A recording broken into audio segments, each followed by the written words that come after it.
तीन शिरे सहा हात तया माझा दंडवत. तर राम राम मंडळी, मी संदीप भगत स्वागत करतो तुमचं आपली माती आपली माणसं यूट्यूब चॅनलवरती. मित्रांनो, तर जवळजवळ 10 वाजलेले आहेत. आम्ही चाललो आहे गावात आणि गावात जायचं कारण पण तुम्हाला सांगेन मी. ते जे टोकन यंत्र आहे का, त्याच्या चकत्या बसवून द्यायच्या. त्या आईला ते चकत्या बसवायला जमत नाही. म्हणलं चला जाऊन यावं. धंज्याच्या बी मळ्यात जायचं, मिरचीचं रोप आणायचं आहे. त्याला आधी फोन करून विचारू ड्रॉप आहे का म्हणून. राहिलं चकती बसवून दिली. शेंगदाणा पेरायचं तिकडच्या मळ्यात. आता ती 2-3 जे आहेत ते माझ्या पिशवीत टाक आहे असं. बघू, धंज्याला फोन करतो. मिरचीचं रोप नेतो आज. मिरची जर लावून देतो, थोडी लागते ना सारखी खायला. ते पिशवी आणलेली कुठे ठेवली तुम्ही? तर चकत्या ठेवून टाकू. कुठं न्यायचंय का बाहेर? बरं बरं बरं, चालवून बघू आता. तर धंज्याला फोन केलाय, काय म्हणतोय बघू. आहे का बाहेर? कुठं आहे? टाइम लावायला लागला उचलायला. इथलीच पिटी आपली माशा उडून गेल्या त्या दिवशी आणि तसंच माघारी जावं लागलं आपल्याला. तर आता इथले जे पोळ्या आहेत ते पोळ्या मी घेऊन जाणार आहे आज. आणि उचला नाही, शेतातली जी पिठी आहे ते पिठीला द्यायचे. ते हे अशा पोळ्या आहेत त्या, नाही का. तर राहण्यापेक्षा आपलं त्या मधमाशा यातला मध काढून घेतलेलं आहे. गावातली मधमाशाच्या पोळी आणली आपण आणि इथं ठेवली वर पेटीवर. तर मधमाशा येऊन इथलं मध घेऊन चालल्या. तर वाया जाण्यापेक्षा म्हणलं आता चला इथे येऊन ते परत गेवळा करतेले. दोन्हीकडून भरपूर मधमाशा आले. ते इकडे बी इकडे बी काम चालू आहे मधमाशांचं. तर गाईनं पाणी पाजलं मी. आता माळ्यात आलो आणि ह्यांना जागा बदलो आपण. गव्हालाही पाणी लय झालं, वाला गार झाला, थंडगार दिसायला लागला गहू. रान सगळं वलं वलं झालं. बस आता पाणी लय होईल. पाणी बघा इकडं पाणी भरपूर झालं. आता भरपूर झालं पाणी, सगळं रान वलं झालं. आता बंद करून टाकू मोटर. चला चिंगो, त्यांना कुठंतरी बांधून टाकू का? मग कोण टाकायचं का? बरं बरं, जाऊ खाली बांधू कुठंतरी. झाला होता इथनं पुढं संक्रांत झाली की रथसप्तमी झाली की उन्हाळा चालू झाला बघा. आता थोडंसं ऊन जरा चपकायला लागले का, पण तरी पण रात्री थंडी भरपूर आहे. 14 वर आहे टेम्परेचर. दिल्लीचं तर 7 वर आहे. दिल्लीला सुद्धा लय थंड आहे. काश्मीरला 1 वरच आहे. बर्फच आहे काश्मीरमध्ये. सगळीकडलं बघत असतो मी कुठं कसं काय टेम्परेचर आहे. आपल्याला माहीत पाहिजे ना आपण कुठल्या भागात राहतोय, आपलं कसं आहे, बाकीच्या लोकांचं कसं आहे. तसं त्या मानाने आपला भाग लय चांगला आहे. कारण की इथं सगळं उन्हाळा बी जरा जड जातो. उन्हाळ्यावर 50 वर चाललं टेम्परेचर 50 वर जायला लागले. ही लागली इथं खायला. काय करायचं? चला खाली खाली चांगलं आहे खायला. इथं काही आहे बघा, खाली राहण्यात मेहनत केल्यावर कोणा सगळं गावात जातो.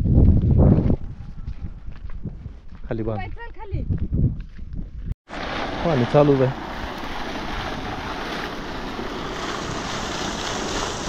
टाकू बंद करून.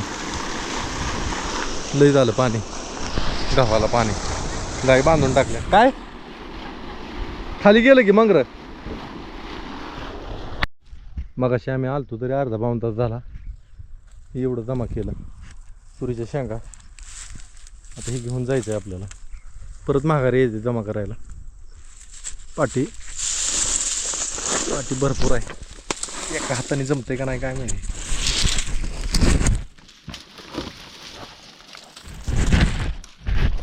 चला माघारी यायचे परत आपल्याला. या वर्षी एवढ्याच झाडाला मोहर लागलाय. समोर दिसताय ते. दुसरीकडं नाही कुठं. 4 झाड आहेत आपल्याकडं. तिथलं एवढंच झाड मस्त आलाय बघा मोहर. येऊन बसलो इथं तर सगळे आले परत स्वागताला. पण काय का म्हणणार शेतकऱ्याचा थकून भागून आला ना पहिला त्याचा थकलेला शिनवाटा जाणार, त्याचा कुत्रा त्याच्या जवळ येणार आणि शेपटी हलवणार, काय प्रेमाने बघणार शेतकऱ्याकडं, त्याच्यातच त्याला लय बरं वाटतं. मांजरं येणार मांडीवर बसणार, हे असं चालू असतं. काही असू द्या, त्यांना एक आपल्याविषयी ना प्रेम वाटतं आणि आपल्याविषयी त्यांच्या भावना बी चांगल्या असते त्या. त्याच्यामुळं शेतकऱ्याचा खरा मित्र मांजर, कुत्रा, दारातल्या देशी गाई म्हशी ही एक लय मोठं कुटुंब असतं वाटतं. पण एवढं कुटुंब सगळं चालवायचं बी सोपं नाही. आणि ही सगळं कुटुंब त्यांचा परमेश्वर विठ्ठल चालवतो. सगळ्यांना सुखासमाधानात ठेवतो. 4 घास प्रत्येकाच्या पोटात जायची काळजी त्या परमेश्वराला असते, म्हणजे असतेच.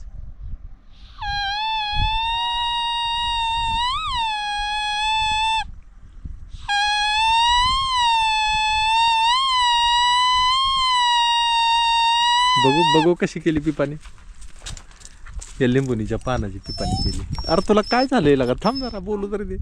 आमचं खेळ पहिलं हीच पिपाने लिंबू झाडावर उड्या मारायचं, झाडावर लोंबकाळायचं. सुरपारंबा खेळले का कधी? लय हा खो खो, कबड्डी, हा लोंपाट.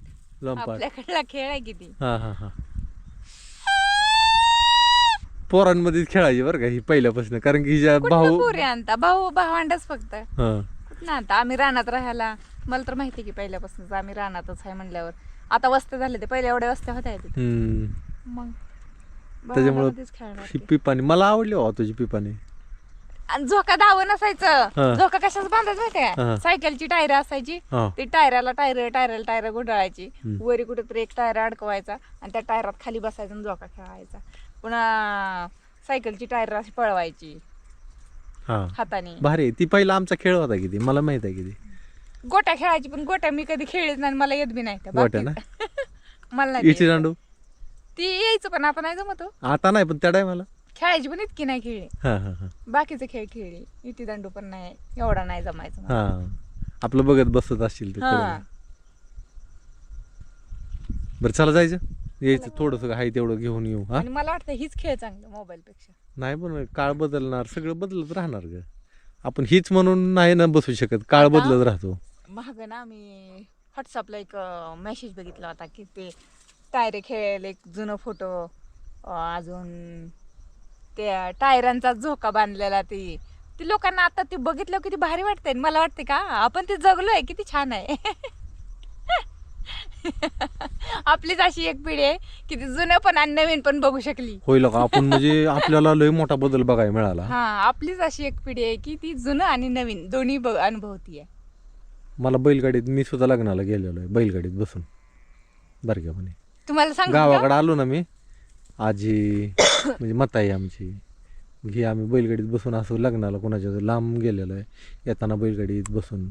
लय लांब लग्नाला नसतं, ते 1-2 गावं, आसपासचे 1-2 दोन गावं जायचं म्हणल्यावर तुला 8-10 जवळ एका गावामधलं 4 ते 5 किलोमीटर अंतर असतं. 2 गावामधलं 5-10 बी असतं कधी. 2 गावामध्ये 8-10 किलोमीटर अंतर असतं. 8-10 किलोमीटर जायचं. आम्ही इथे यायचो पिपरीला, डोवसला, यात्रेला. हा, मग किती अंतर आहे तुमच्या तिकडं गावावर? वरवडला जायचो, भेंड, आरण. तुमच्या तिकडं गावावरनं ही पिपरी किती किलोमीटर आहे? पिपरी आता हिथं तुला 20 सांग, तरी असेल. हा 20 किलोमीटर जायचं, असेल. 20 किलोमीटर यायचं. हा. किती मोठा दिवस जायचा असेल एवढ्यात. हा, अख्खा दिवस जायचो. अख्खा दिवस 3 गावामध्ये दिवस हा, जायचा. त्या गाडीत बसल्यानंतर हादरलंय बसायचं, तर खाली ज्वारीच्या पेंड्या टाकलेल्या असायच्या, ती दुपारी वैरण व्हायची गुरांना बैलांना, आणि त्याच्यात बसायला पण व्हायचं. म्हणजे लय हादर पण बसत नसायची, पण जाताना माघारी जाताना त्याची वैरण कमी झाली की जाताना लय हादर बसायचं. तसंच आहे ना, आता 3 जिल्हे पार पाडतो एका दिवसात माणूस, खरंय. आहे का नाही? सुविधा. एवढा फरक झाला. दिवस मावळला, चिंगी इकडं आली मनाने खरं पाण्याला, आणि नेमकं तिथं दावा ऐका अडकलं पाईपात.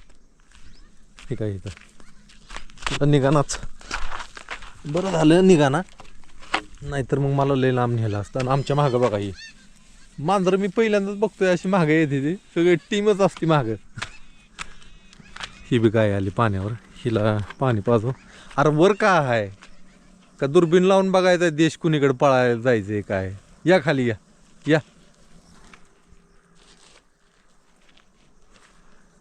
ही पाणी पिऊन झालं हिचं की मग जाऊ आता, बरं वाटतंय जरा,